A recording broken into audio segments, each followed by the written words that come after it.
So, the audience doesn't know how long it's been, but it's been months, everybody. We haven't touched die in a year. No, I'm just kidding. Last time I we see played... you far too often. Yeah, totally.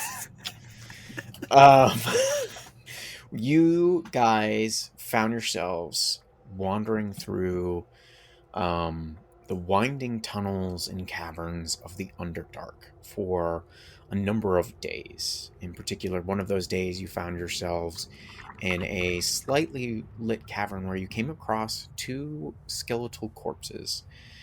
And in investigating them, you were set upon by four worm-like creatures called Gricks. They've got this parrot-like beak, this green worm-like body, and these little barbed tentacles that they use to try and pick you off and hopefully eat you.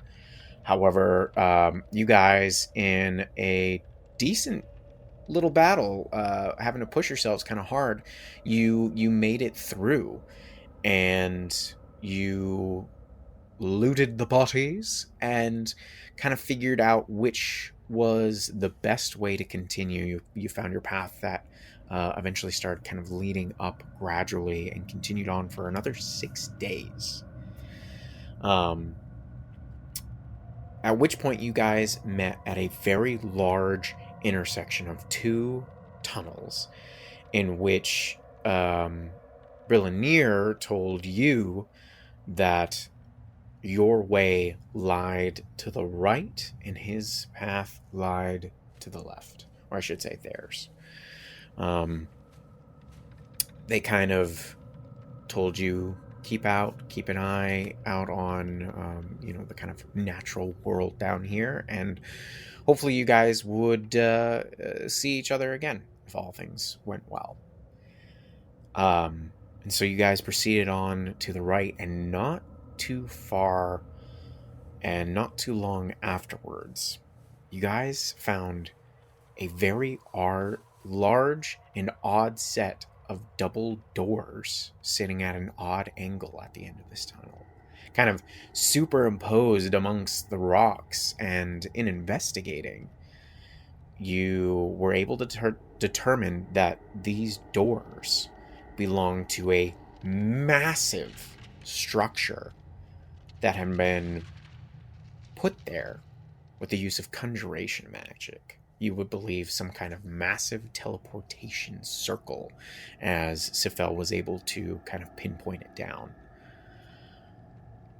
And as you kind of had your hand against the door, and you had tried to use some other magic before, it was in the detect magic, you felt like something was kind of interfering, but you were able to mentally push through it. And as you kind of let that fade, this massive, awkward door just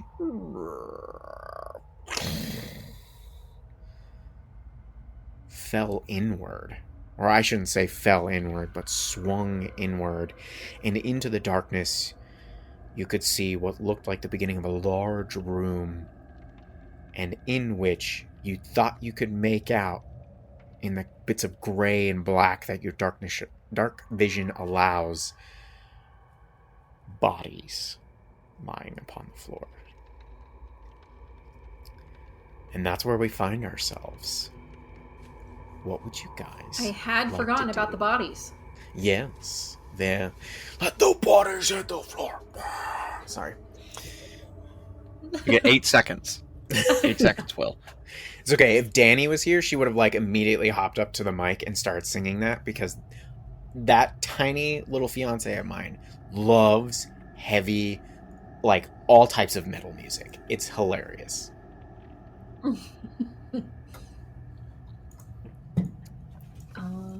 All right. Anyways, you guys are here. You can see into this corridor that leads into a large room, and you can very faintly make out the forms of what appear to be bodies.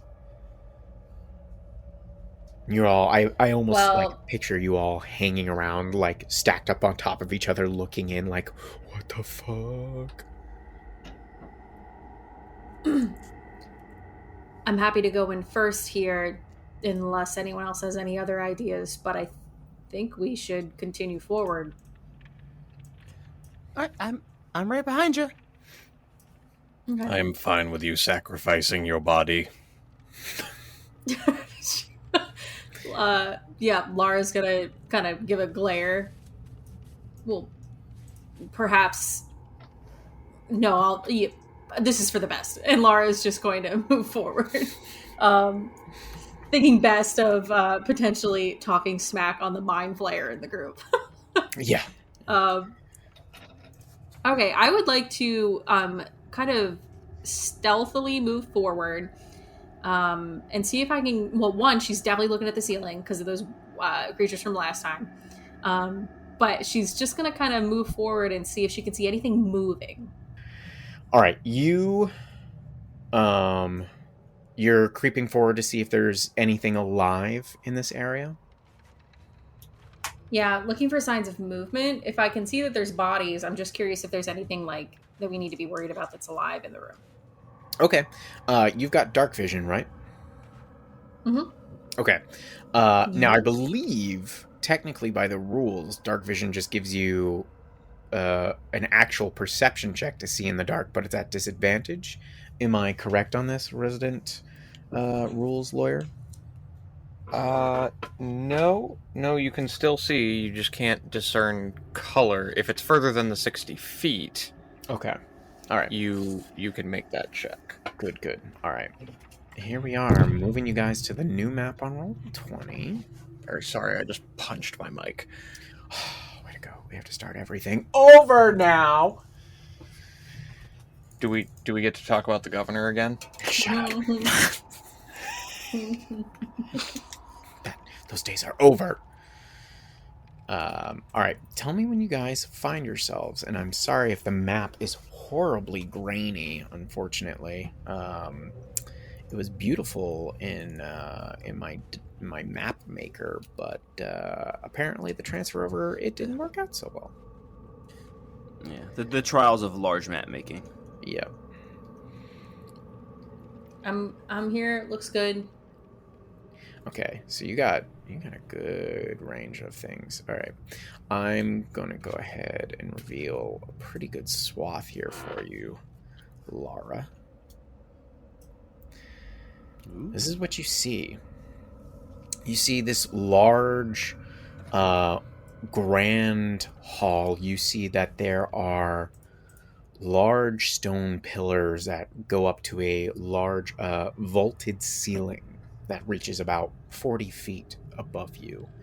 You see that there's, amongst the kind of fitted stone, there's actually very nice and dust-covered tiling mixed in amongst the stonework.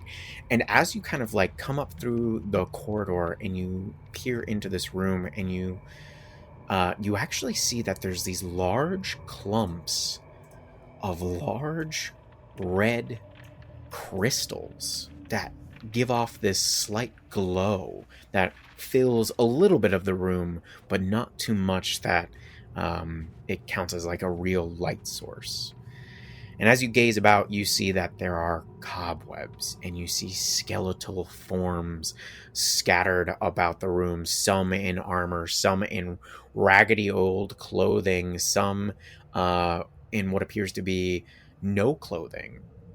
And you see far across the room what looks like a set of large double doors once again. However, what looks like a couple of statues have crumbled in front of it, making the way to those doors extremely difficult.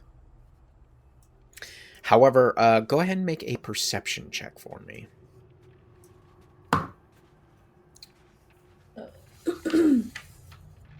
So 15. Okay. You see no signs of life. Okay.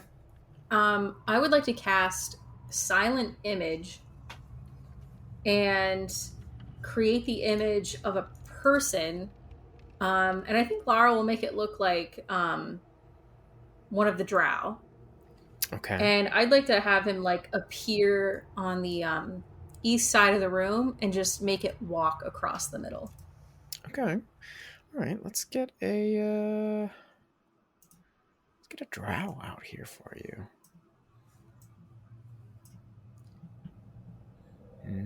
Loading. Maybe. Hello. And it says that this is purely visual, so there's no sound, smell, or anything else. Okay. But I can make it look like it's walking. All right. So you create a image of this drow, and they're just walking from right to left across this large hall or chamber, I should say. Okay. So they start making their way across. No sound. Moving. And as you watch them, I'll reveal a little bit more. You see that they come to a set of doors on the far side, and you peer back over to the other side where you kind of started them, and you see that there's another doorway leading in the other direction. But your image reaches over to this door, and do you have him do anything else? Any thoughts here? I'm not seeing any movement in the room. I feel like it's clear. I mean, yeah. I'd like to kind of see if I can take a look around too. Maybe see what happened to some of these folks. Sure. I'll slide. And I'll move Indigo forward up to the nearest skeleton, and see if I can figure out like how this person died, or perhaps how long they've been dead. Okay. Make me a medicine check. Not so bad. Yeah, it's a 19. Okay. So this particular individual that you are looking at, who's kind of near this pillar, and kind of their skeleton appears to have collapsed over on their side.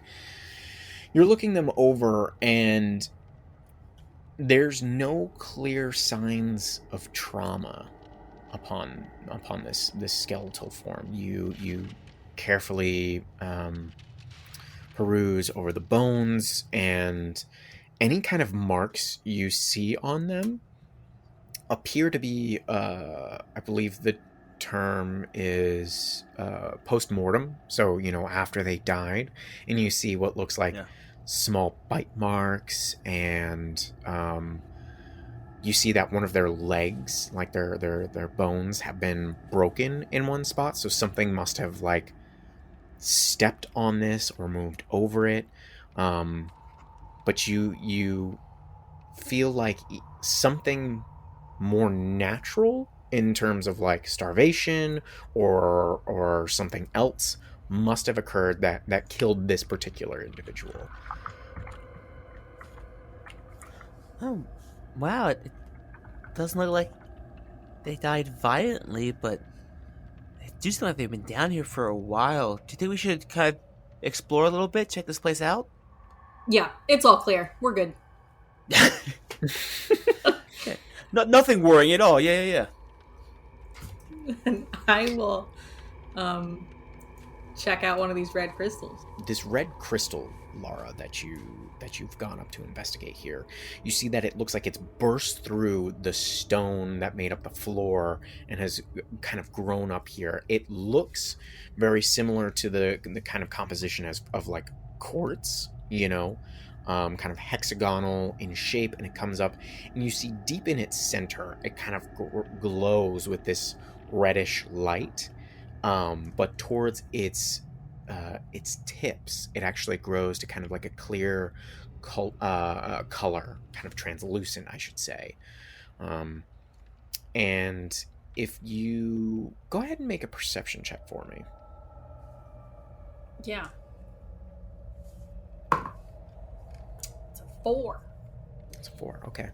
Yeah, this you like kind of stare intently for a moment at this light that kind of sits within the heart of this crystalline formation, and your eyes actually kind of get that blindness when when you look at the sun for a brief moment, and it's just like that white hot dot you see, and you kind of blink your eyes, and after a minute it eventually goes away.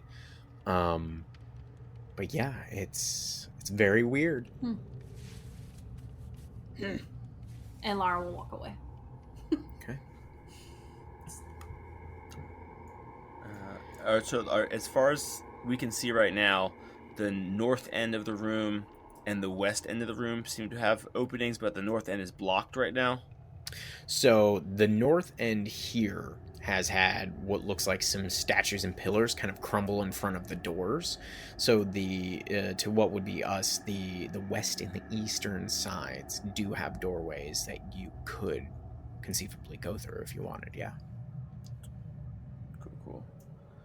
Well, do you want to take a look around? Maybe take one of the sides and just poke around a bit? Great idea. I'll take the west. I think we should stay together, just in case. This is quite odd. I've never encountered nor heard of a human castle far below here. Have any of you? And this is Bupido, and he's kind of looking to the others, and Eldith shrugs. She's like, no, I would have no idea anyways. And Sareth shakes his head no, and Topsy and Turvy kind of actually separated. Turvy is kind of gazing at one of these crystals, and Topsy has gone over to one of the skeletons and kind of poking at the armor, and Stool's like, nope, no idea. I didn't even know things grew like this.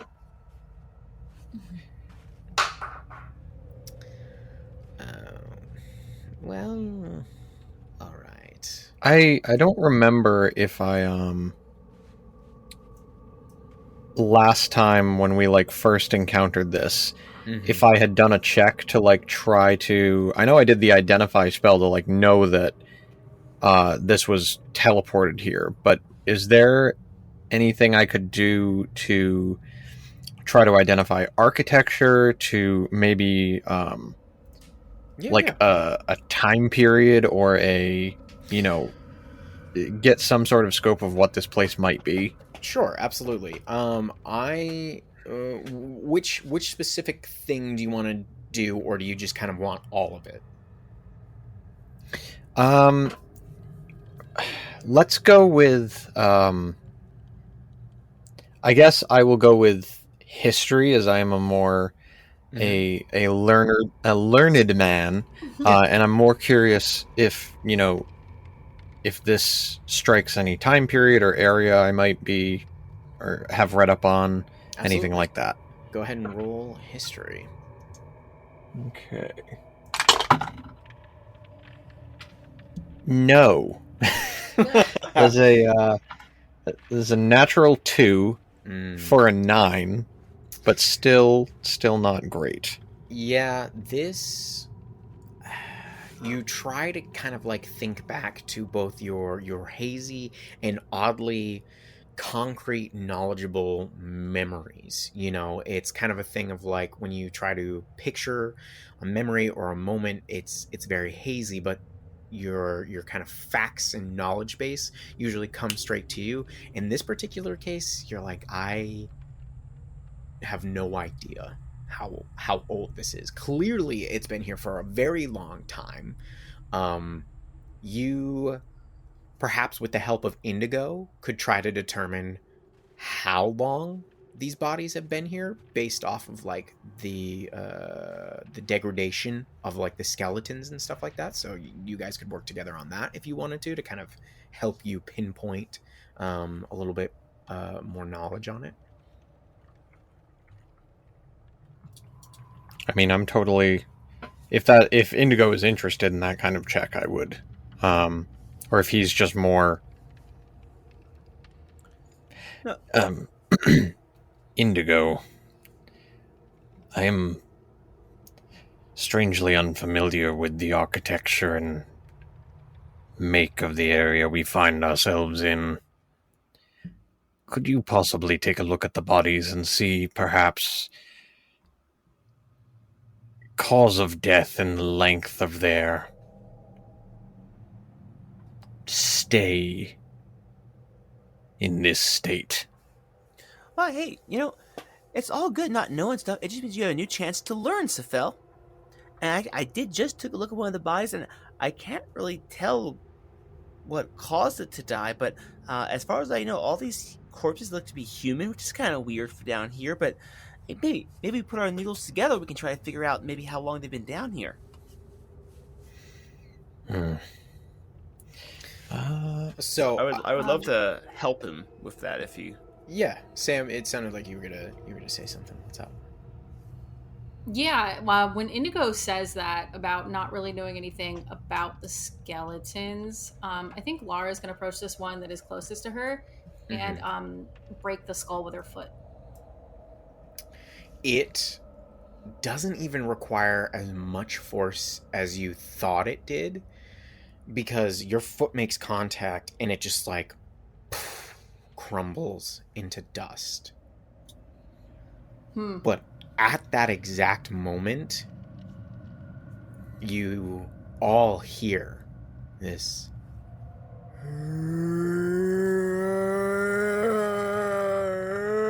God And damn you it, see Lara. Some of the skeletons starting to pick themselves and like float up off the floor. Some of the ones in armor clinking. All of you make a perception. Nobody panic, check their for bones me. are extremely brittle. They're all little A bitches. perception check. Mhm. Yeah, they're all little bitches. Man, I'm doing great with these perceptions. 6. Oof. 6, okay. That guy, Indigo has a 19. Sephel has a 17. Okay. Sephel and Indigo, you guys hear echoing from somewhere far in the distance. You don't know quite where from. You just hear a "No! Let them rest!" All of you roll for initiative. Woo! We doing this, baby! Welcome back to the madness table. I am going to make sure that never makes it into the audio.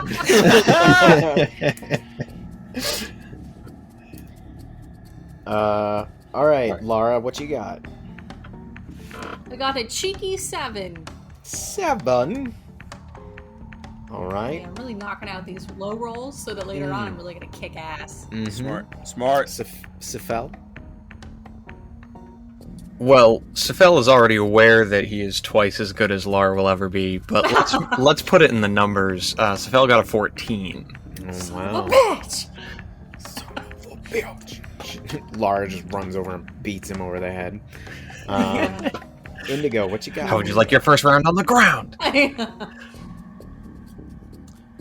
Yeah, that's cute, guys. Natural 20, total 22. Ooh! I'll mop this up for you guys. Don't you worry. I got Ooh, this. ooh, he's You know- spitting. I wonder You guys- too, because when you rolled it, you did this little fist pump in the air. Yes. Oh man, Lara and Sephel are just duking it out, and Indigo comes over and slaps their heads together and is like, amateurs. All right. It's business time. It's business time. All right, don't forget your NPCs. So we've got Bupido with Sam. So go ahead and roll that one for me.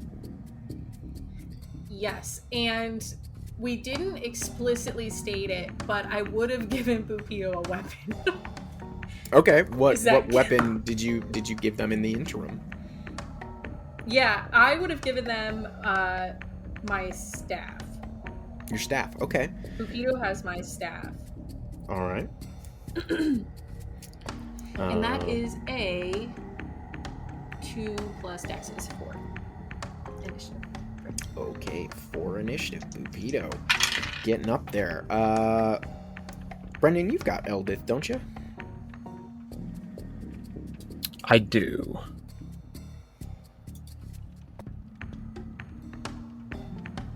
And then Andrew, you've got Stool and Sarith, if I'm correct.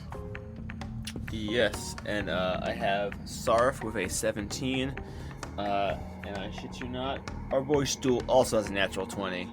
Ooh, Damn. It is a flat 20. Okay.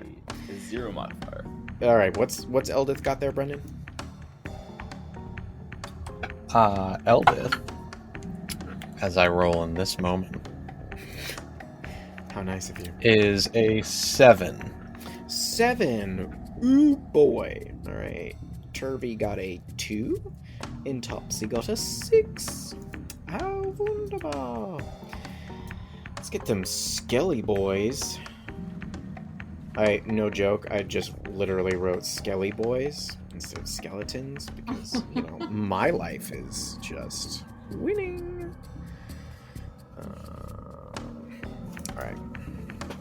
Believe it or not, folks, I did not pre-roll these.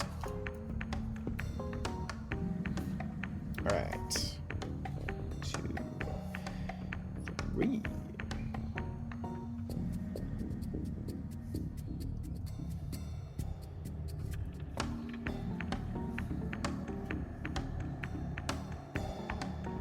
Alright.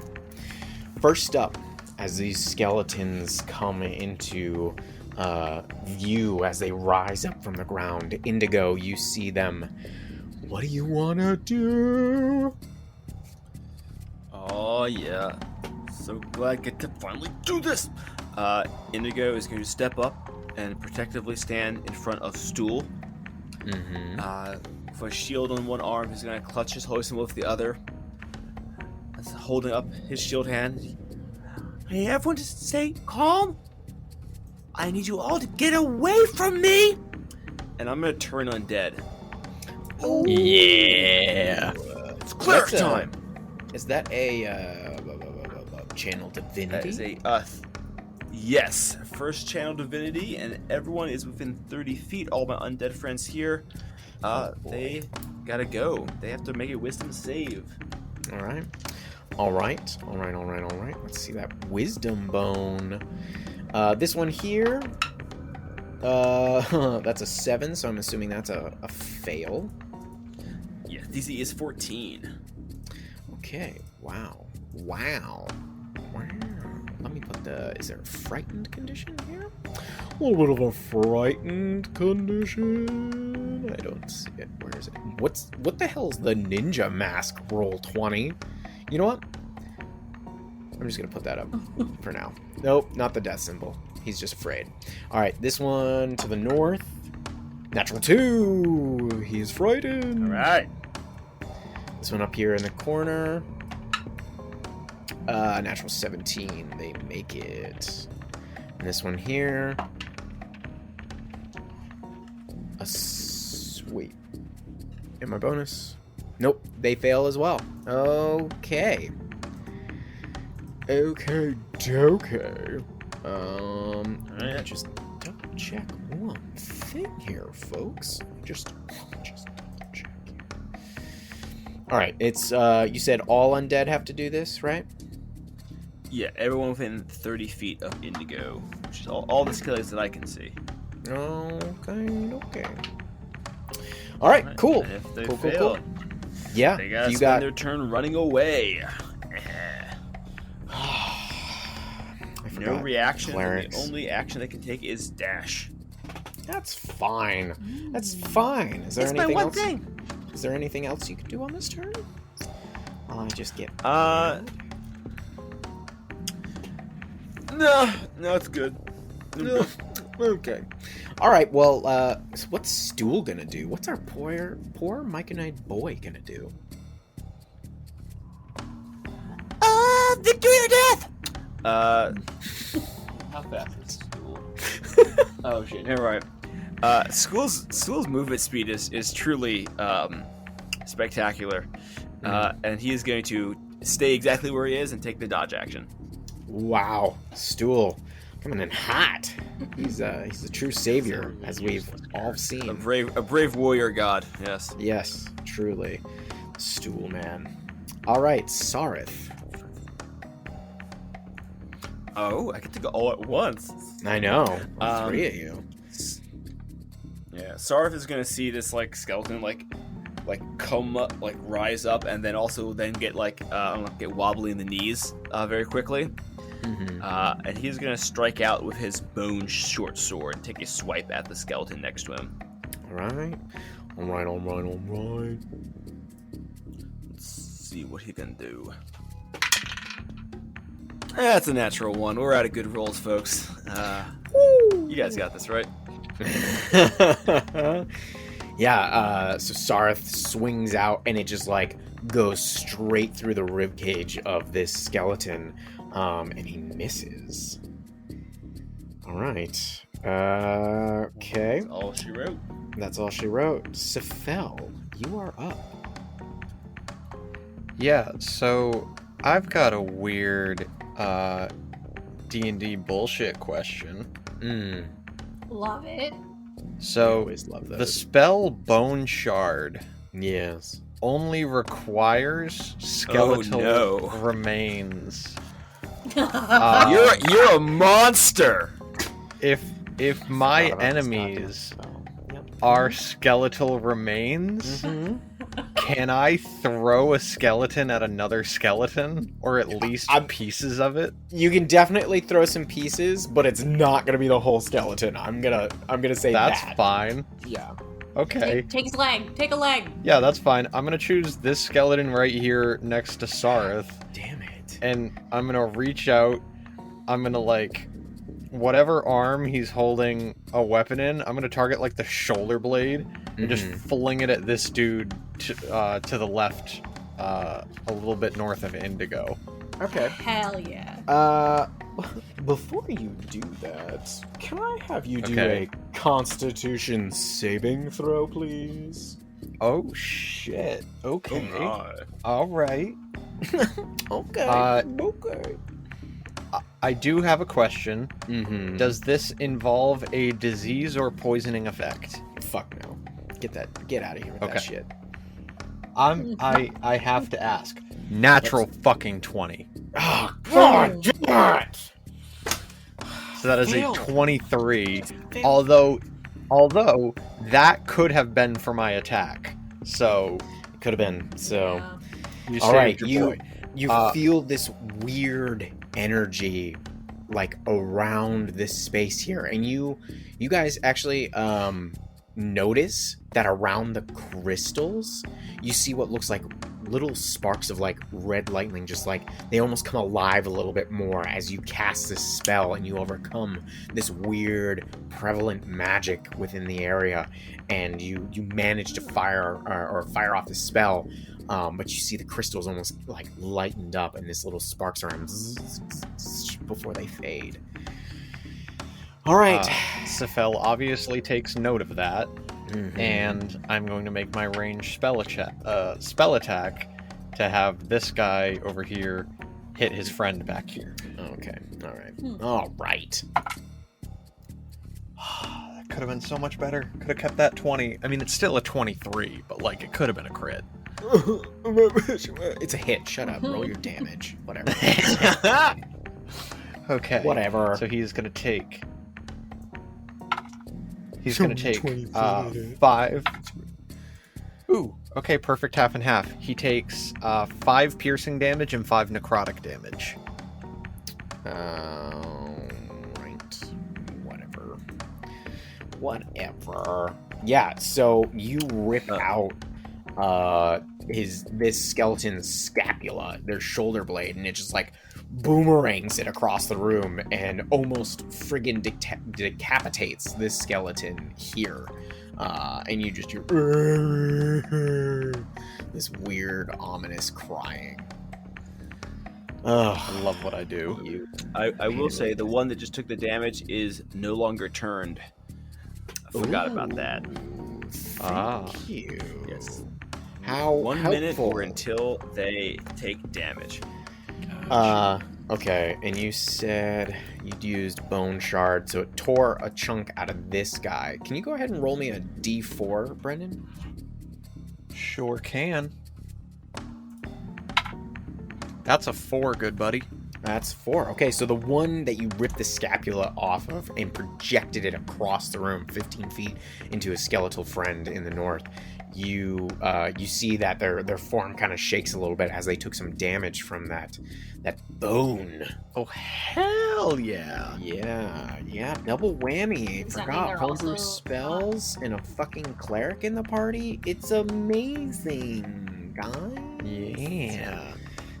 So, I So mean, the one that lost a shoulder blade is also not turned? He is no longer Ooh, turned as he took damage. yeah. shit. Thank you for keeping me. Oh, who's fucking up now, Sephel? Don't attack the one over there. He's the one with the wobbly knees. He's our special boy. We all congratulate you, and then Oh, we're all boy. shitting on you. Yeah. Yeah. Oh, God. It's the life of a wizard. It really is. You get to do the coolest shit at everybody else's expense, including your own. All right, is that your whole To turn be there? fair, yes, that is my entire turn. Okay. But like, if we're being fair, you gave me the one enemy that I could pull this kind of spellcraft bullshit with. This wouldn't It's- work in any other fight. No, it's very true, and I'll be honest, I totally forgot about that spell. So that's all. Yeah, that's your fault. Yeah. Well, Yeah, your best that is Spell's turn. your best buddy Eldith is up now. Oh, excellent. Okay, so Eldith is going to. I don't have control over her, but she's going to come up next to her good buddy Sarith. All right. And the one that just lost part of its scapula, she's going to pull her.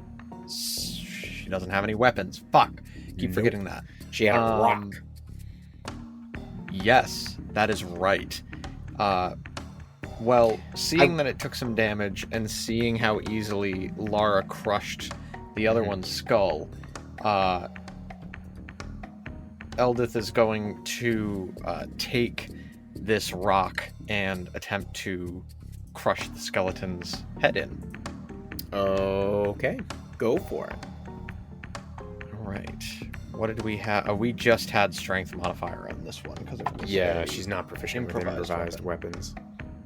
Okay, she does have her multi-attack, so that first one probably misses. That's a 9.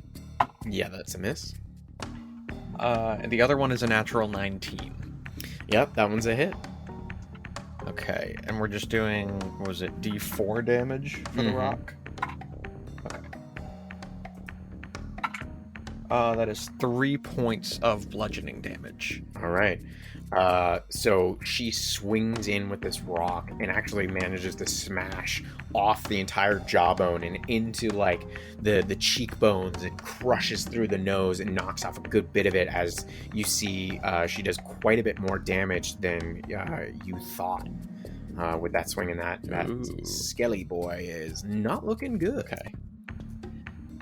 And she's going to quickly look around the room. Mhm. Are there any strewn about weapons? Did any of these corpses that did not raise have any, like, swords or real weapons on them? Without needing to make a perception check, that you see the one that is near, or she sees the one near Lara, and the one up here, and let me just double check, and the one over here actually have some short swords by their sides strewn about them. Okay. Eldith was right next to me. So 10. Okay, so she can get... So she's going to provoke... She's going to sort of look around, sort of panic, seeing that this... Yes. Like, the rock is great, but she needs a real weapon. She's going to pull away, invoking the attack of opportunity. And she's going to move to this square next to one of the skelly boys that has a short sword so she can obtain a weapon. Okay. So this skeleton that you just hit, they are going to swing out with their short sword, and that is a 14 plus 4, so an 18 to hit. Okay, that hits. Does. Yeah. Yep. Okay. That does indeed hit. That is 7 points of piercing damage as it stabs into her, and then you kind of wanted her to go this southern path over to the skeleton, right? Yes. The one that has the short sword. Okay. As she starts moving down and like jumps between the crystals, you guys see that from the darkness, this black form reaches out and tries to claw at her. Right. Oh no. That's a what? 7. So is that a miss? I forget what her unarmored AC is. That is indeed a miss. Okay, so you see this shadowy form reach out and try to touch her, and it just misses, and she doesn't even notice it as she runs over. And on her next turn, she can pick up that short sword. Yeah, I believe unarmored AC is just 10. I believe so too. Yeah. Unless yeah. I think the only time you get your dex bonus to it is if you are a monk or a barbarian. So yeah, I think it's just a base level 10. Okay, Lara, you are up. Okay, Lara she's got her club in one hand and the dagger in the other. Mm-hmm. She's going to yell to Bupito, assuming that standing next to the short sword, she's seen it. Bupito, grab this, and she'll like kind of nudge it with her foot. But then she's gonna go move around this skeleton to get to the one that is not frightened or turned. Excuse me. Okay, you're gonna need to take an extra step just because this space right here is actually a pillar. I think I can still do that. Yeah, And, we'll do and this. this guy is still turned, so he can't take reactions if you want to. Yeah. I think you're looking at the same amount of movement either way. Okay. Yeah, we'll stick with this. So I'm between Indigo and the Skelly boy. Yeah, you're fighting I the would skeleton like- to the north. To the north. Yes, and I'm going to cast Booming Blade and attack with my club. Okay, so you cast a spell. I need you to make a concentration check. It's an 8. It's a cantrip, if that matters.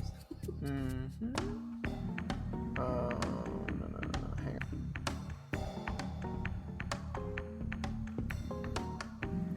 on. All right. I should have. All right. What was your D20 roll? Just the number on the D20. 7. 7. Okay. All right. You're fine. You're fine. I just needed to quickly double check a rule. All right. So you're able to cast that cantrip, and you're swinging out at the Skelly boy. Correct. Oh.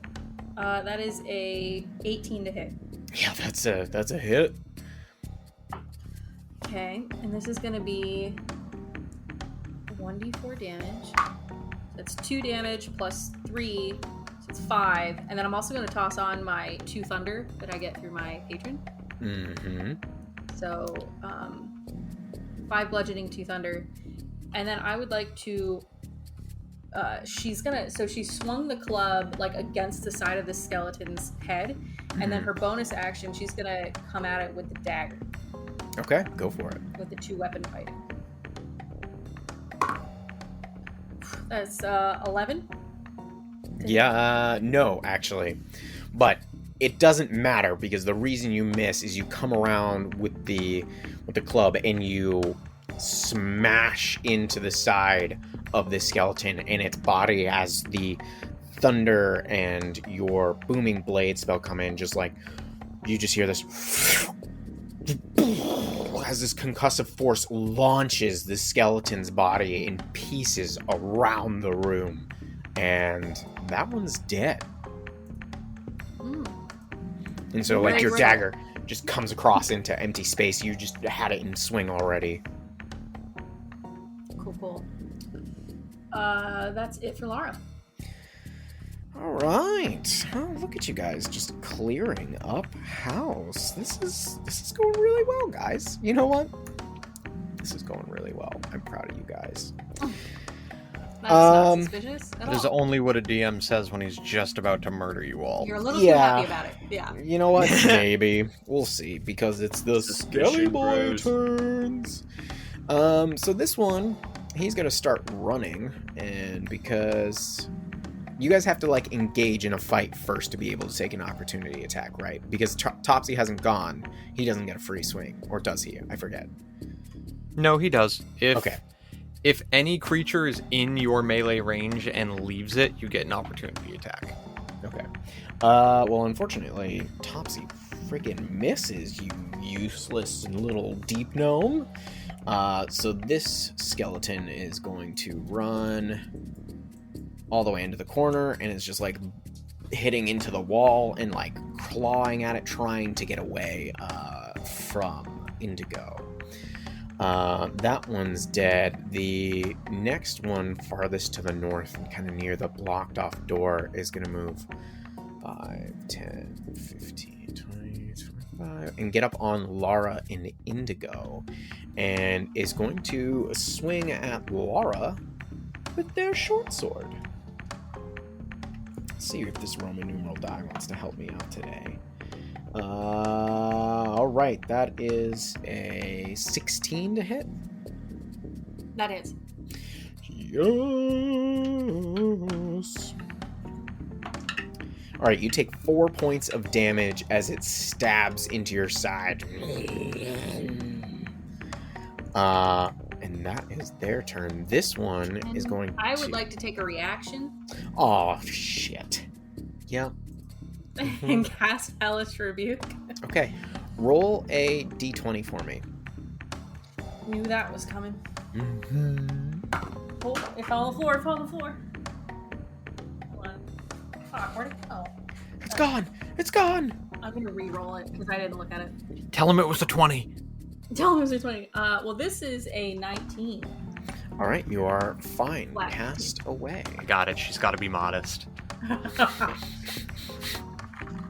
Yeah, this is fine.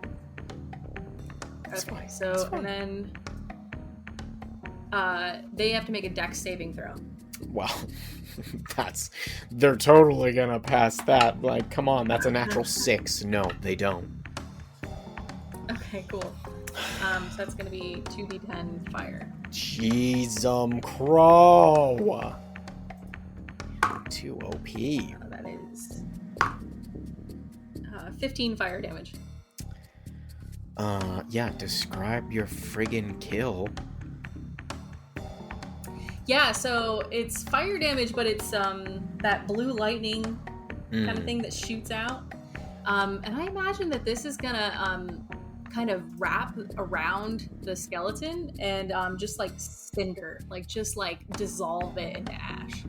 Nice. Yeah, so it stabs you, and I imagine you kind of like, you're like, ugh!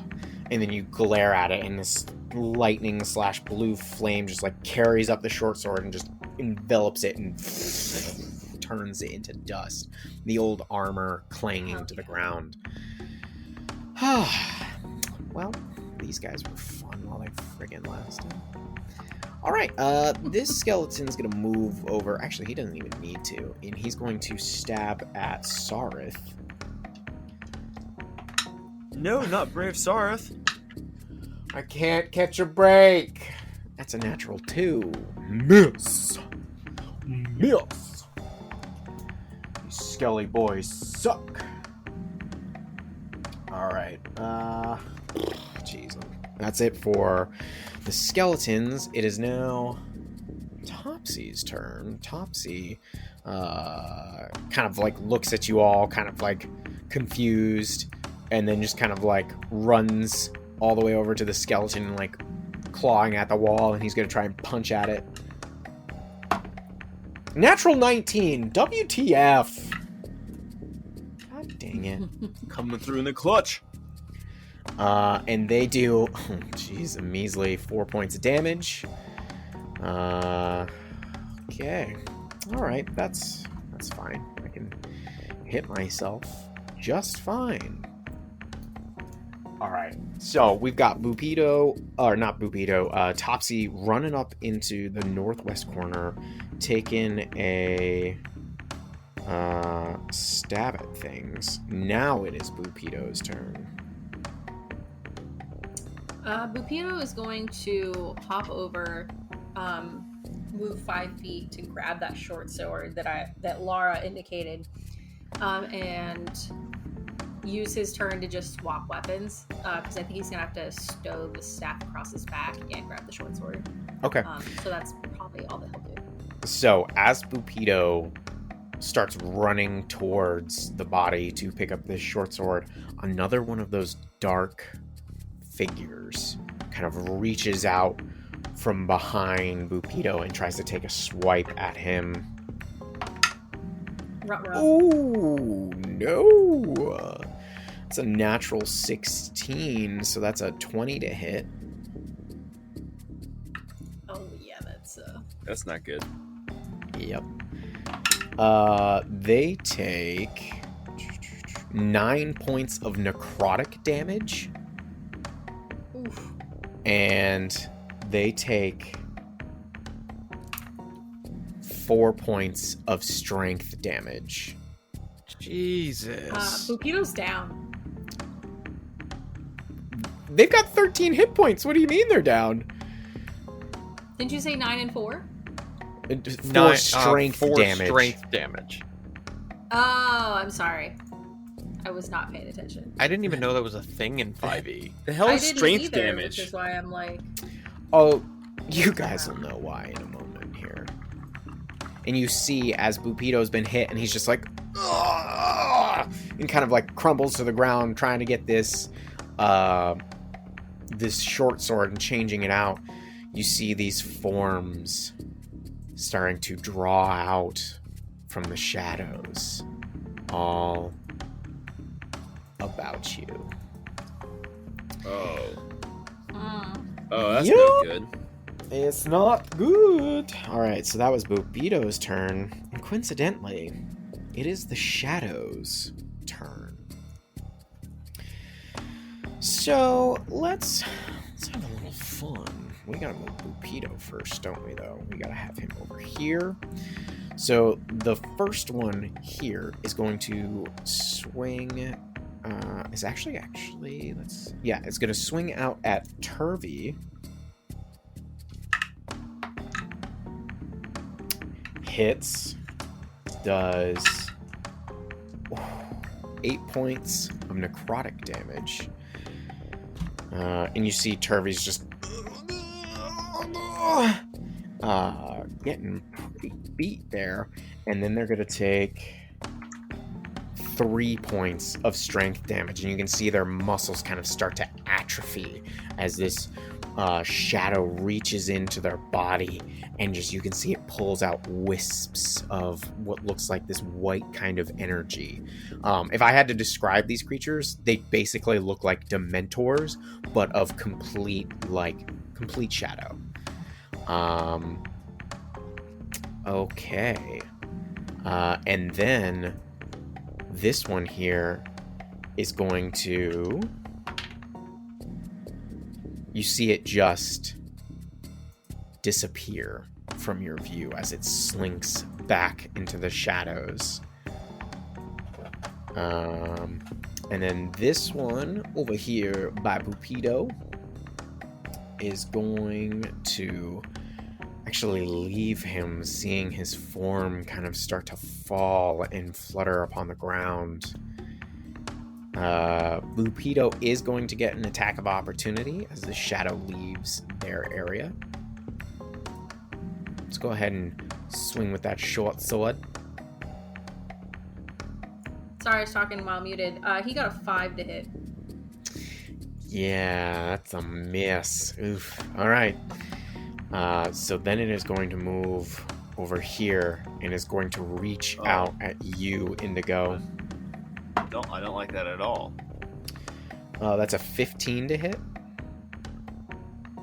That is the AC. That's a hit. All right. You take. Oh, where'd my dice go? You take 5 and 1. What's that? You take 8 points of necrotic damage. Ooh. And your strength is reduced by 2. Okay. And then, using their bonus action. They can't. You see them try to kind of like fade into the shadows, but they kind of can't seem to blend in just enough so you're able to still see them. And then this one here, right behind Sephel, I picture it just like drawing up behind him, its fingers and arms reaching up and over, is going to swing at you. Ooh, but this might not be good. Let's double check that to hit. That's a 16. I cast shield. Okay. All right, And that does not hit. You are able to bounce it off the shield, kind of like a very interesting spell from... Oh, wait! Roll that d20 for me. I almost forgot. You sly, slick boy. Okay, that is an 8. I don't add anything to it, correct? No. Because I've Okay. figured out how to correct myself here. Just an 8. Yes. Well, actually, what's the field of magic? Or school of magic, I should say. It would be abjuration for a shield. All right, yeah, you're fine. Whatever. My attacks miss. Gross. Gross. Oh, I'm so sorry that I don't have to take your stupid homebrew damage. This isn't homebrew. This is a very early monster, actually, from the manual. Really? Yeah. Because yeah. I thought strength damage was only a Pathfinder thing. I haven't seen anything like that. Nope. This is literally called a creature called a shadow. And if they... That's terrifying. Yeah, let me just really nail it home how fucking dangerous these things are for you guys. They've got a little thing called Strength Drain. So if they hit you, you take 2d6 necrotic damage, and the target strength score is reduced by 1d4. The target dies if this reduces its strength to 0. Otherwise, this reduction lasts for a specific amount of time. And something else nasty happens if that person dies. So, enjoy that little tidbit. Wow. Fuck your shield. Wow. Okay. You were saying strength damage. I'm like, you mean the Pathfinder shit? That is awful for 5e. Because, like, Pathfinder is one thing where your scores can get into, like, the 30s. Mm-hmm. A d4 to your strength for a shitty strength rolled character is awful. Yeah. Yeah, it's quite bad, guys. And then this one, you see, disappears back into the shadows behind you. And you cannot see it. Okay. Last but not least, Turvy, they don't know what to do, so they're just going to run as far away as they can. And we are now back at the top of the order. Indigo, what do you want to do? This shadow stands beside you. Most of the skeletons are gone. I do not enjoy their proximity. Just gonna, again, grab my holy symbol, just a quick, Proal, protect us. And I'm gonna go for a sacred flame with the one right on top of me. Okay. What school of magic is that? I believe that is evocation. Yes, evocation. Okay. Roll a d20 for me. No bonuses. 11. Okay, you're all right. You managed to launch this spell off. Do you have Dex disadvantage save for because the you're Whistle 5 Boy. feet with the spell, and that counts as a ranged attack, or it's a dex save on my part? It's a dex save, yeah. Okay, all right.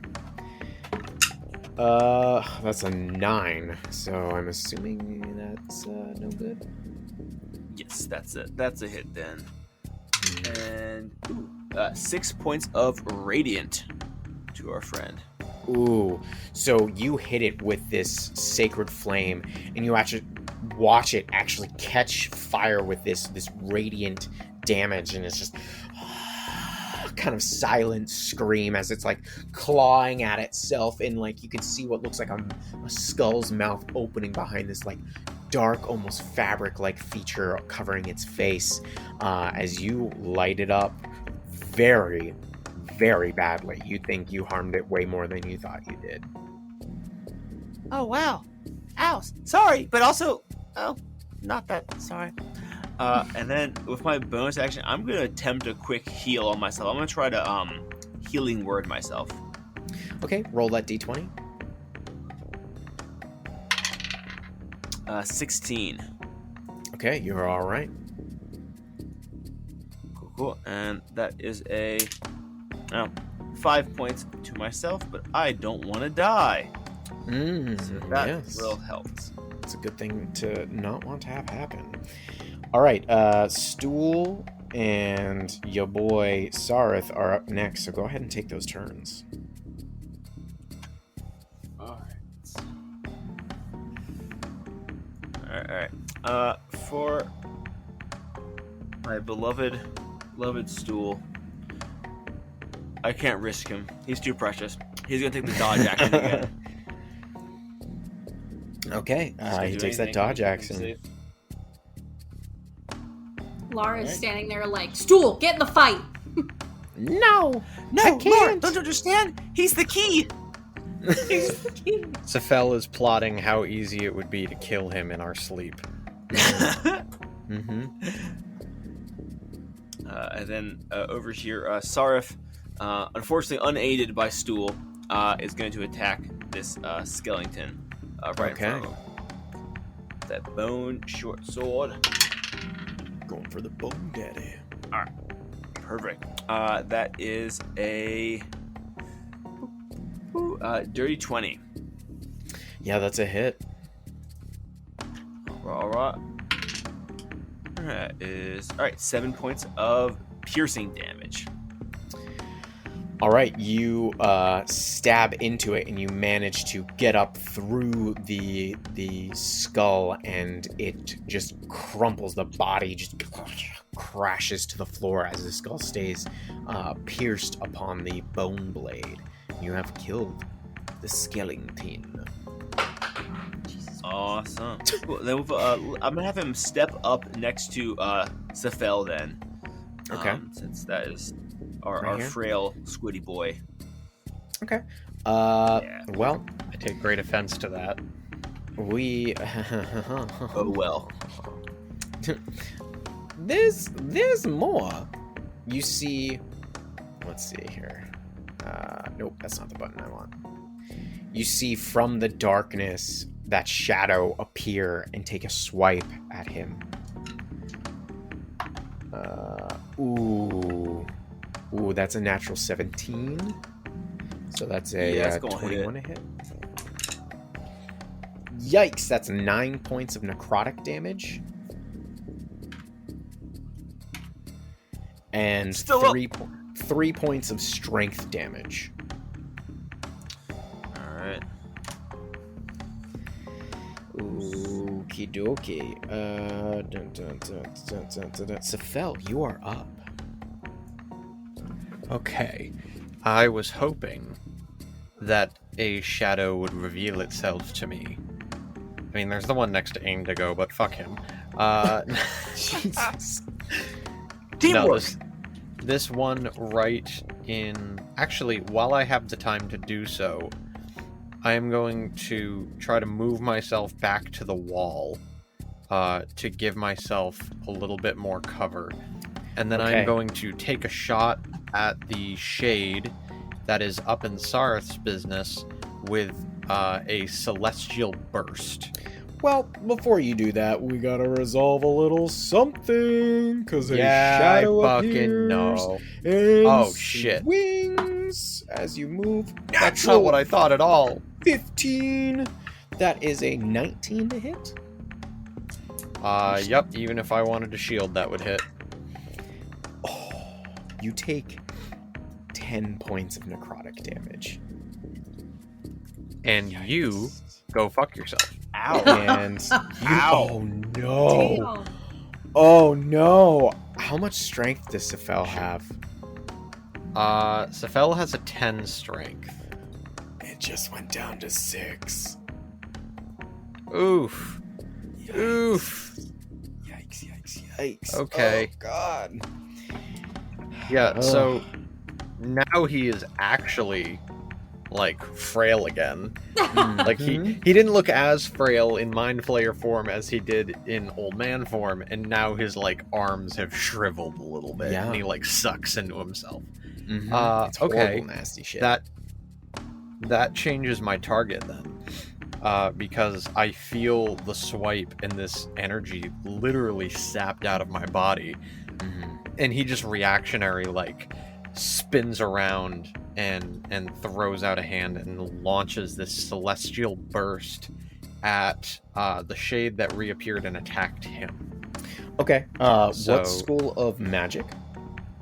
It is an Assuming evocation cantrip. I Okay, will you're fine. roll the d20. Thank you. Okay, all right. I rolled a 5, but Okay, you're did fine. you say I'm okay? Yep. Okay. All right, then for the attack, 14. That is a hit. Okay, all right. So that is going to do, because it is a creature, stupid ass homebrew spells. It does 3 points of radiant damage. Okay, yeah, you hit it and you see it start to get that kind of burn, like crawl all over its body. It's doing that silent shriek again, that screaming, and you almost swear, Sephel, that you hear screams and yelling from somewhere deeper within this place as you did that. Jesus Christ. Okay, is that your whole turn, or you got more? No, that is my whole turn and nothing but the turn. All right, well, have Eldith go, because she's up now. Yes. Now armed with short sword in hand, she is going to see this shade that is... She looks at the shade attacking Sephel and sort of looks back and forth as having sort of a struggle of whether to help the drow or the mind flayer. It's a tough choice. She is... I'm gonna roll a die for her behind the scenes. Okay, she's gonna help Sarth. So she's gonna move right up into... She's gonna give one last glance at Sephel, and then she's going to move up next to Sarth and swing twice with her short sword. That finally gets a bonus to an attack. Woo! Natural 17 for a 21. Okay. Let me just double check something. Yep. Yeah. Okay. Go ahead. Yep. You hit. Okay. That is 6 points of piercing damage. She slashes through, and you just see it like cut through, like there's nothing there, and the shadow kind of like reform a little bit. You feel like she didn't really affect it that much. Okay. Not much isn't not at all. So she's gonna do it again for a 18 to hit, which That I is a believe hit. hits. Okay. For another 4 points of piercing damage. Okay. Yeah, once again, she cuts through and just doesn't feel like she's truly affecting it. The shadow just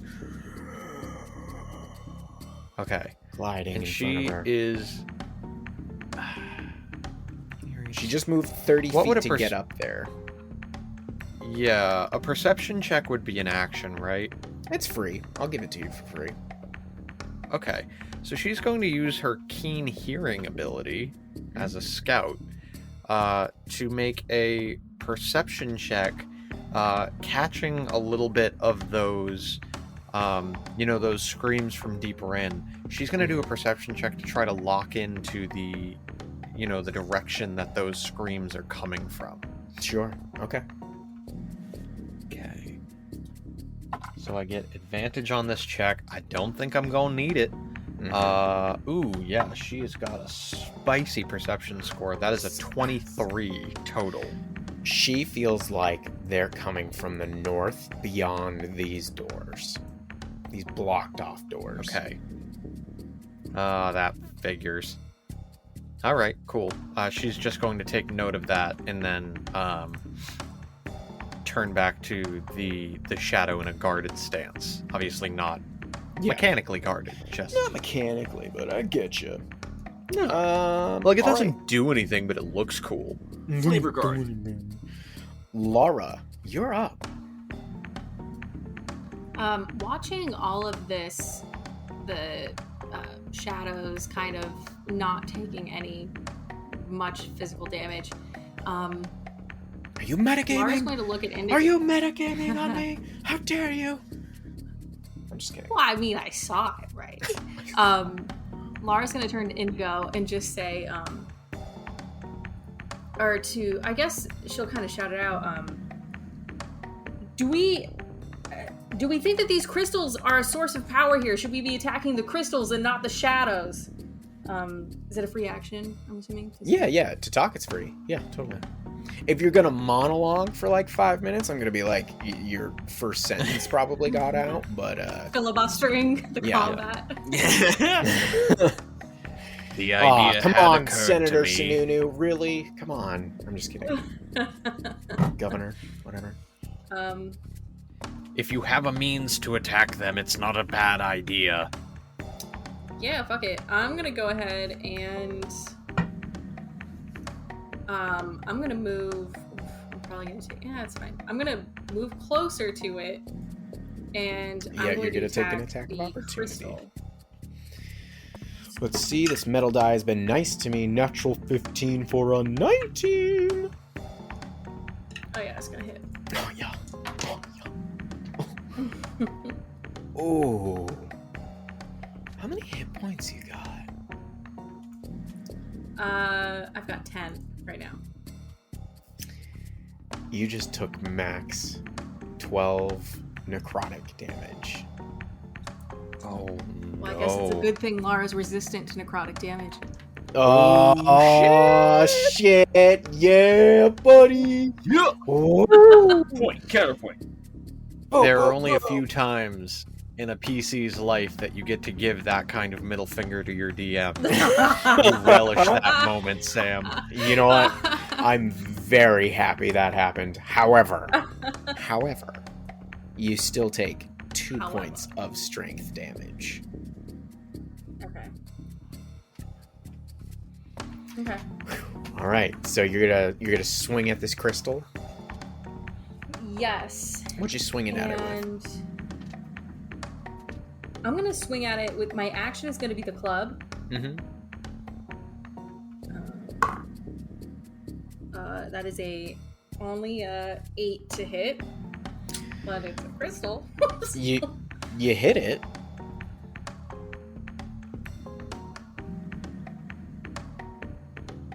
Oh no. Oh, if you said something, we didn't hear it. Oh, I said you hit it. Oh, I didn't hear it. Oh, cool. Swing and a miss. Okay, so then, yeah. All right, so the club is gonna do 7 bludgeoning. I'm gonna tack on the 2 thunder. Mm-hmm. And then Lara's going to also bonus action, 2 weapon fighting. Try to hit it with the dagger as well. Okay. And that's a 9 to hit. You hit.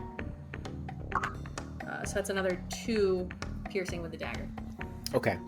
So you launch this attack at this not quite as large crystal formation as the one you were looking at before, but this one appears a little more solid. You come in with the club, you hit it, and that lightning actually like goes in as you make contact, and you see a small crack start to form in the crystal, and it travels down into it, and you see that light, that red energy in there start to warp a little bit, and that electricity you sent down in changes it into kind of like this white light inside, and then all of a sudden shoots back out at you, and you take 2 points of electric damage or lightning damage.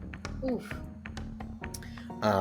And then you swing in with the dagger, and I'll say, like, you hit with the club, you make this crack, it sends that energy in, you stab with the dagger into it, and all of a sudden that energy just travels back out through the dagger and into you. However, the thing you notice is that crystal no longer glows red. It actually has no color inside of it. It just sits there now, this muted clear.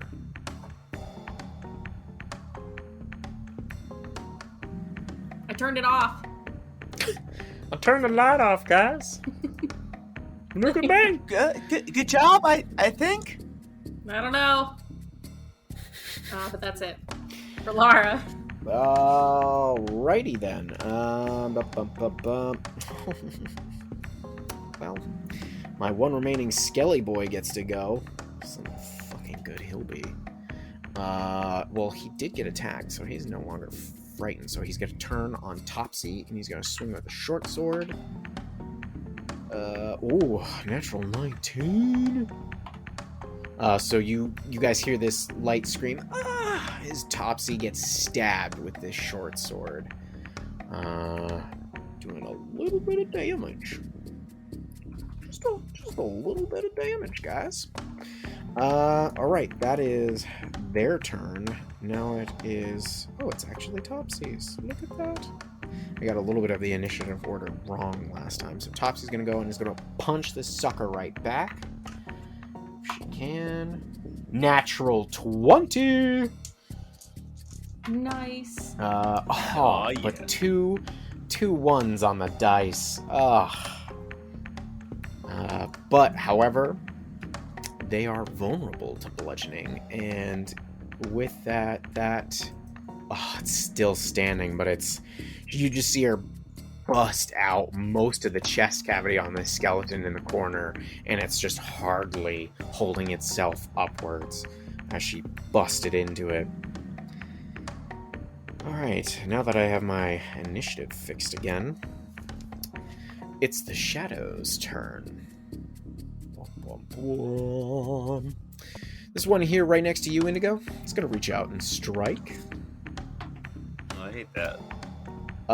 No fears, though, because that's a natural 1. Yes. Damn it. This one here... Ooh. 4 options here. Indigo, Eldith, Sareth, or Stool. Oh my gosh! I'm gonna do a monster. 1d4. 1 is Stool, 2 is Indigo, 3 is Eldith, 4 is Sareth. Here we go. Stool. It's a 3. It's Eldith. Damn. That's out of the box. 13 plus that's 17 to hit. Oh yeah. I did want to make a correction because my dumbass was in the heat of battle and forgot a very basic rule. Base AC for any player or any character is 10 plus your dexterity bonus. Some classes that have the unarmored defense feature Barbarian get to add their constitution bonus to that as well. Okay. But standard is 10 plus your dex, so her unarmored AC is a little bit higher than we previously thought. Okay. Well, she takes 6 points of necrotic damage Okay. and 3 points of strength damage. Okay. How's she looking So on keep strength? me honest. She's at a -1 right now. Okay, so she's got a little bit left in her. A little bit left. Yep. Oh, I forgot to do the bonus actions of this guy's. Let's see, this guy's gonna try and slink back into the shadows. Oh yeah, he does. He does. And they are going to.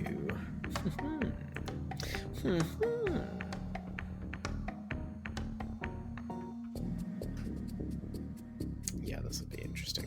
Okay. And then the one that just attacked Eldith is going to attempt to do the same thing. But no such luck. And then, finally, the one near Sephel. That's okay. We can skip him. And I don't think he wanted to go anyway.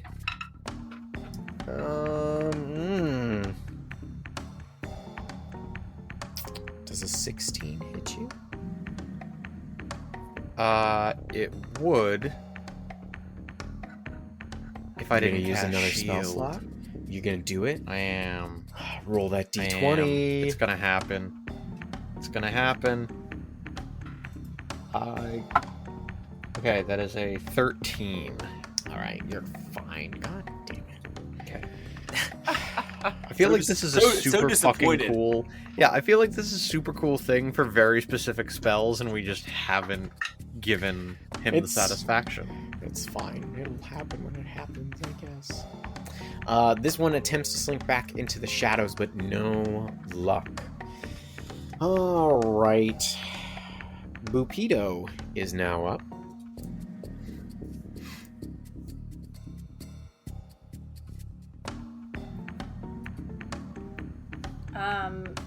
Sorry, I'm still thinking through what you just said. You said the one that attacked Sephel tried to slink back in the shadows and it can't? Yeah. Yeah, the one next to Eldith did the same. They both tried but weren't able to for whatever reason. Yeah, you see them every time they like reach out and strike at you, they like stretch from the darkness that envelops most of this room. And as they try to slink back into it, there's just like you just manage enough to see like the discrepancies in their movement amongst the natural darkness that you're still able to pinpoint where they are. You think they're like trying to hide on you after they attack you. Okay. Interesting. Yeah, Bupido on his turn is going to attack the crystal nearest to him, having heard Lara scream out about it. Okay. He moves over. And he's gonna go for that. Go for it. Swing ahead. That is an... it's an 11, but he lost 4 strength, so it's a 9. He hits, thankfully. And he just like tings off of it. Cool. So that's gonna be a...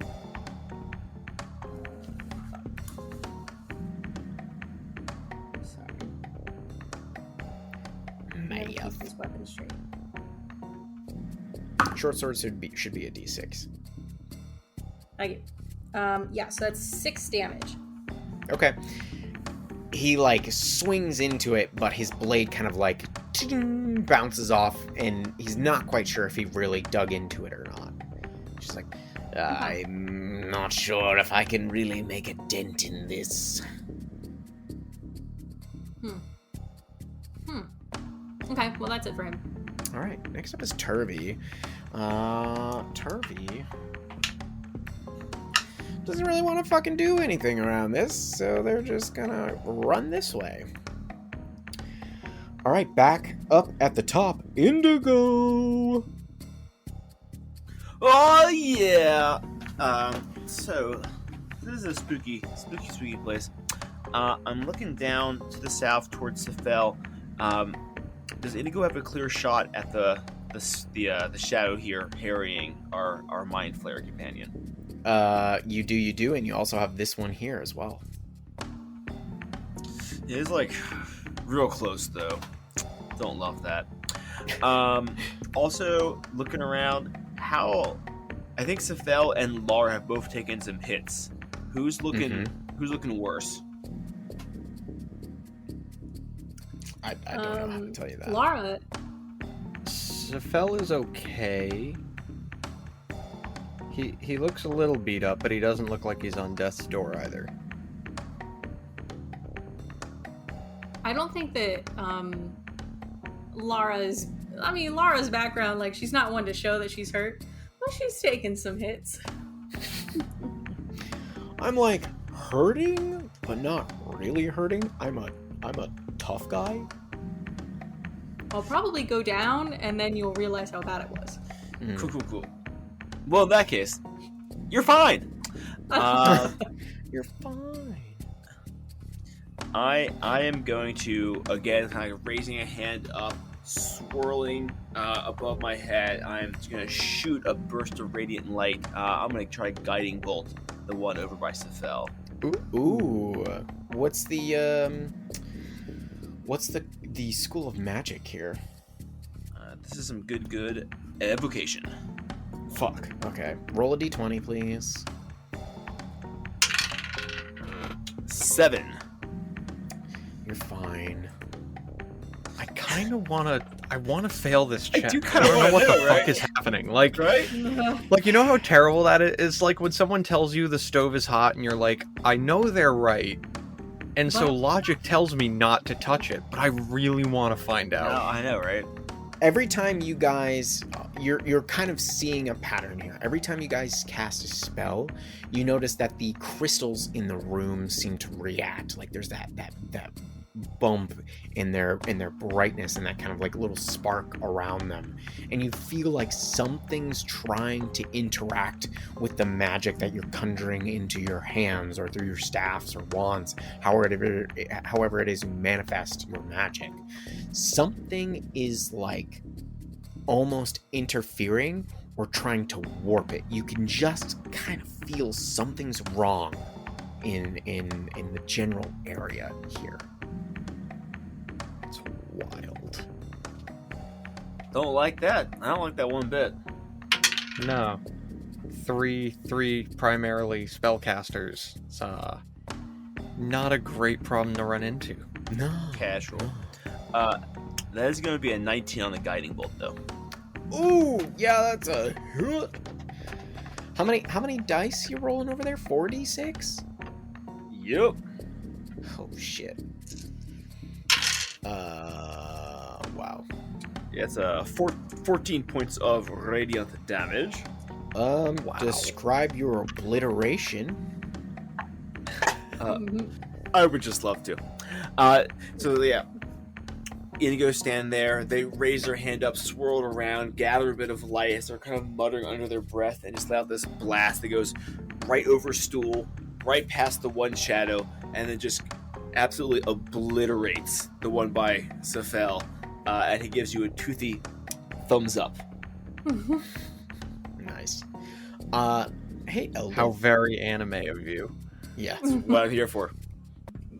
Eldith, because of your keen hearing, you feel like you hear after that this kind of like that same yelling. You feel like you started to hear it and then it kind of like got choked off into this garbled cry. Just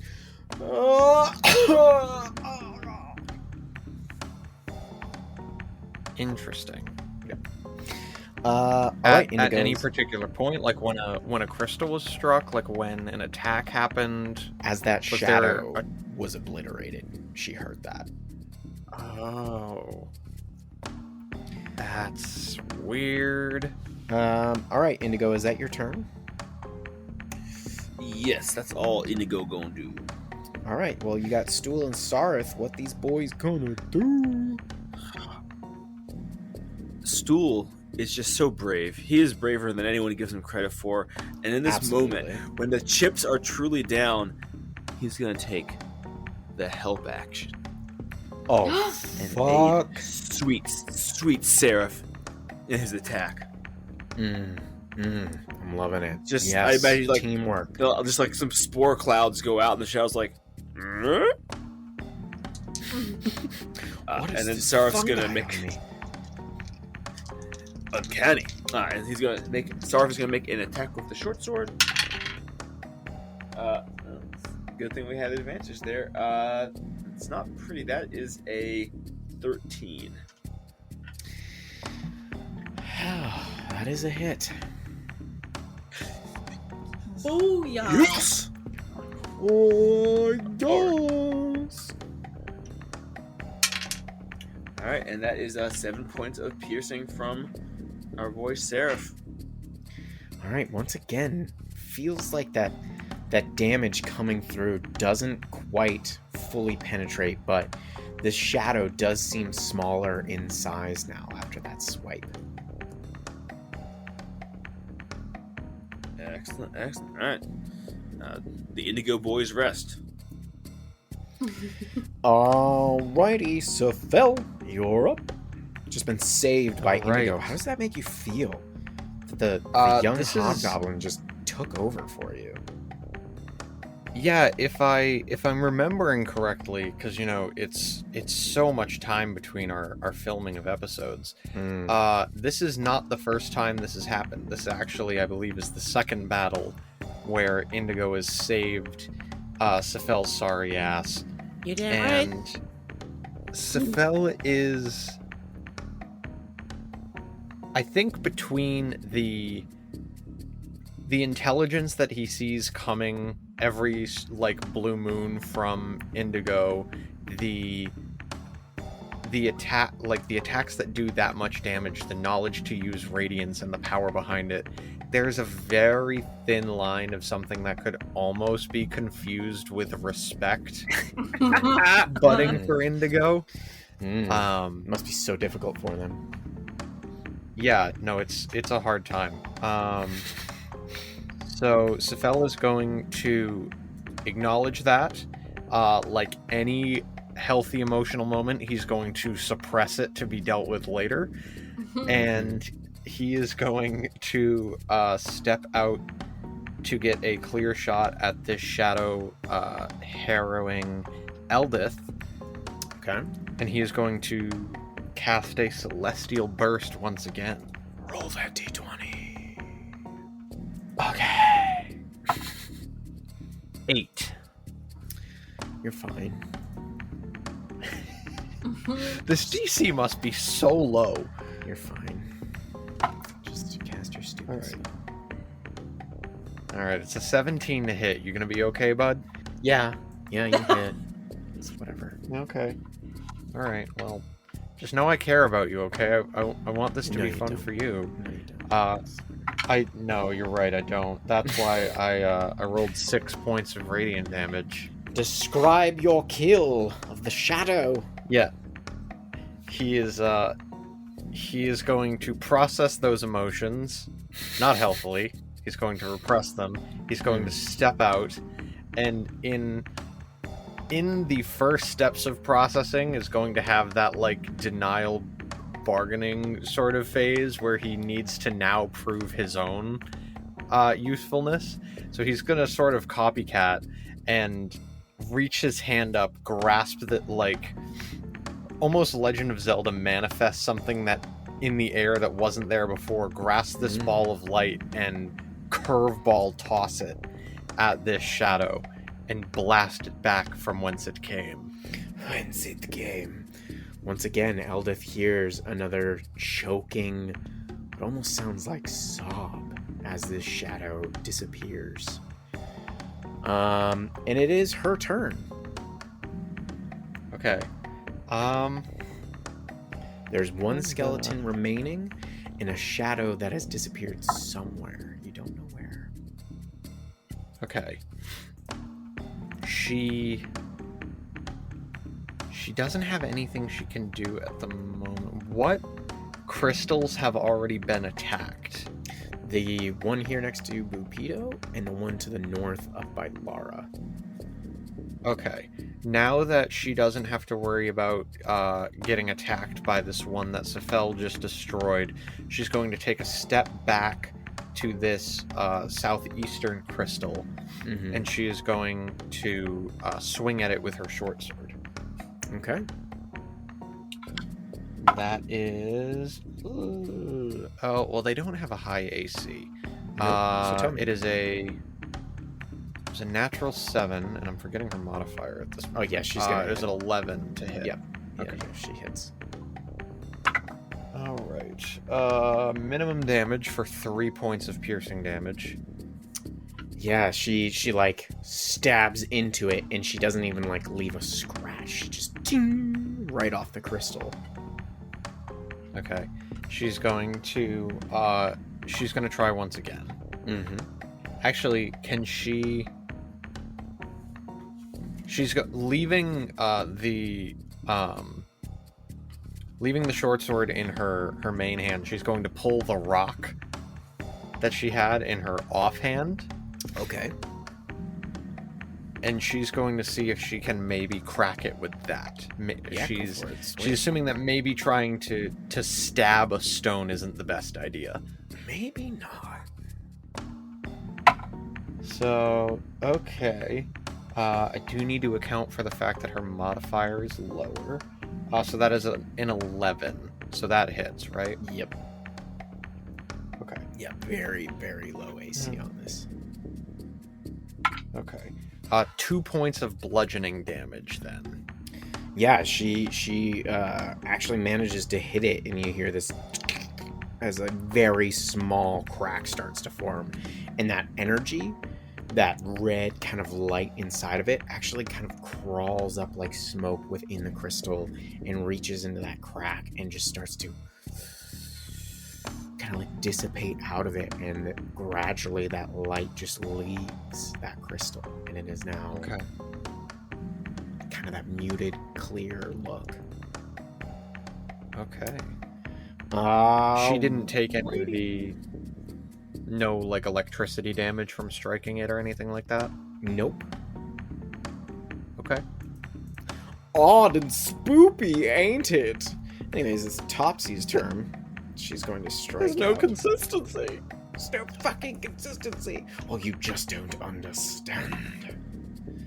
Alright. That's just acceptable. She hits the skeleton, and she just, like, in the corner, boom, boom, boom, boom. You hear this snapping and smashing of bones as she destroys the skeleton, and then she just starts sprinting backwards, crying out for Turvey. She can't actually see him. And Turvey is going to stay where they are, hiding behind that column over there. And it's now the Shadow's turn. The last remaining Shadow is going to pop back up. It's going to swing at Sarith. Ooh. Uh-oh. That's a natural 20. Ooh. Oh, That was does nice not knowing bode you. well. That's a lot of damage. Ooh. Oh. Start to... That's 15 points of necrotic damage. Holy shit. Let me just check on something. A quick Google search, if you don't mind. That's great. That's not concerning. Everything is fine. Is this a question to if necrotic kills on No. reducing to Oh, 0? that one I already Okay. know. I'm wondering if Okay. the strength damage is also doubled. Oh, that's interesting. Okay. All right. You might have a hard time Googling it. Nope, I got it. It came up right away. It is not doubled. So Nice. Sarth takes that Really? 15 points of necrotic damage and 4 points of strength damage. How's Sarth doing? You know, how are any of us doing? Sarf is unconscious with 3 strength points left. Oh, fuck. Oh, man. Just out of curiosity, how many hit points did he have left before that hit? 4. And what is his max HP? Thankfully 13. Okay. So, yeah. Oh, wow. Okay. Well, Sarth is down, and let's see if the shadow can slip back into the shadows. Nope, they are not able to. Okay, Skelly boys are dead. Shadows are done. Oh, Lara, we totally skipped your turn. It's your turn. Earl, what am I doing? I'm so sorry. I wondered, but no, it's fine. I gotta get better with the initiative tracker on Roll20 so we can all help keep me accountable. So please take your turn. Lara's gonna sprint south to where the shadow is, and I would like to cast Witch Bolt. Make a Oh d20 roll. Not related to the attack. Those are some big guns. That's an 11 flat. You're fine. It's whatever. He's so sad, though. It's the perfect thing that no one will be able to appreciate is watching Will's face. It's like every time there's another check, a little bit less excitement graces his face because there's no satisfaction to be had. Well, I'll tell it's you right nuts now, because it's I think for every single one of these checks have Yeah. been like an 8. Yeah. Well, I mean, it's a cool thing that's in the book, and it's just like, it's never gonna happen. So, it's just disappointing. Yeah. Anyways, So make anyways, your I'm gonna attack attack roll. now. Yep. Yeah, do That that is a 19 to hit. Yeah, it's a hit. Okay. It's a hit. And I'm gonna roll my d12. I rarely use this dice. What kind of damage do you? Yeah, nobody uses the D12 on it, honestly. This is lightning damage, Okay. and it creates an arc between me and the shadow. Yes. So we shouldn't lose him. Alright, that is 2 lightning attacking on the 2 thunder. Okay, you feel like you hit it with this lightning bolt, and while it attaches the two of you, you see it kind of like turn towards you, and it doesn't look like it really affected it by much. Yeah. Interesting. Alright, well, it's Bupido's turn. Okay, Bupido will return to his job of smacking the crystal. Smack that crystal. And that is a 21 to hit. Yeah, that's a hit. And that is 5 damage. Yeah, a little bit more. He actually. Oh my gosh! Excuse me. He manages to actually get a nick in, and as well, that wispy energy comes and crawls out, and eventually that crystal loses that red light. But no lightning comes up and hits it.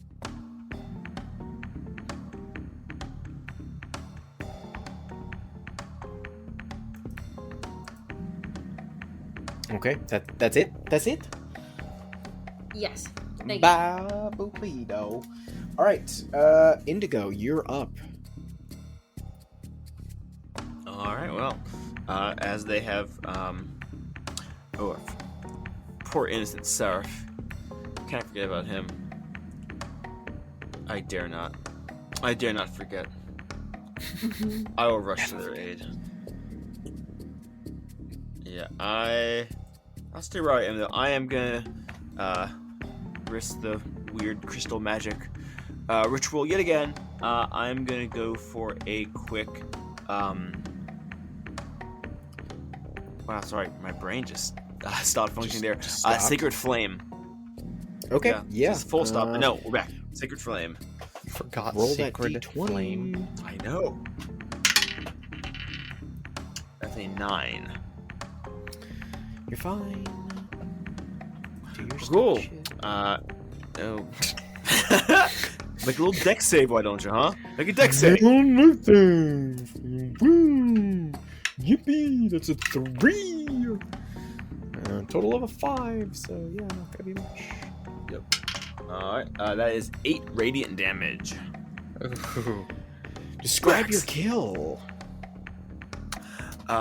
Indigo is, seeing Seraph on the ground, like wants to get through it quick, almost like absent-mindedly. It just like flicks their hand up, opening a small, kind of fissure in the rock beneath, and a jet of white fire just licks up and just burns away. One last silent scream from the shadow. Sick. And you guys hear everything become quiet as you stand in this hall and things kind of tone down.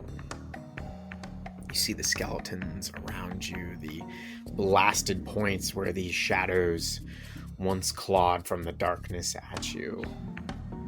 And actually give me a moment, because something interesting might have just happened for you guys.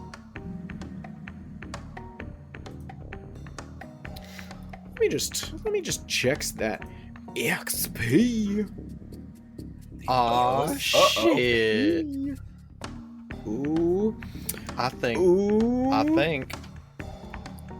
it done doed it. Y'all are level fucking 3. We're level 3. Level That's 3, exciting. motherfuckers. You all earned just enough to reach level 3. And Lara, as you are this connection fades from the two of you, and this like exhaustion comes over you. You kind of like step back a bit, and you actually bump up against the crystal.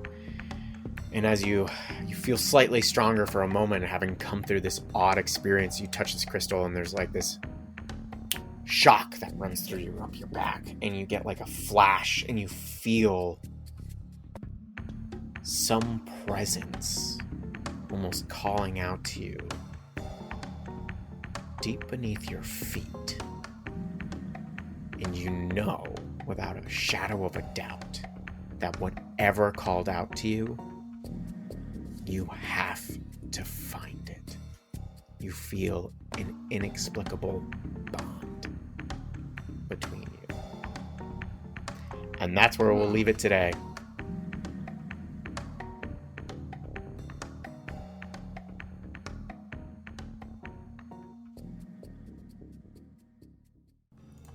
Hey everybody, this is Sam Conklin. I voice Lara in the Madness Table. We are so delighted to have you here. Thank you so much for listening to our dinky little podcast. We pour our hearts into this, so to have you here is just, it's the world. If you haven't already, we have a Twitter, Instagram, and Facebook at The Madness Table. You can also shoot us an email at themadnesstable@gmail.com. We would love to hear from you, love to hear how you're enjoying the show, any questions you have for the characters. We might even shout you out in some future post show notes. So please do so. If you're loving the podcast, we would just adore you if you shared it with a friend. And that's it. So we'll see you in 2 weeks for our next episode when... Madness continues.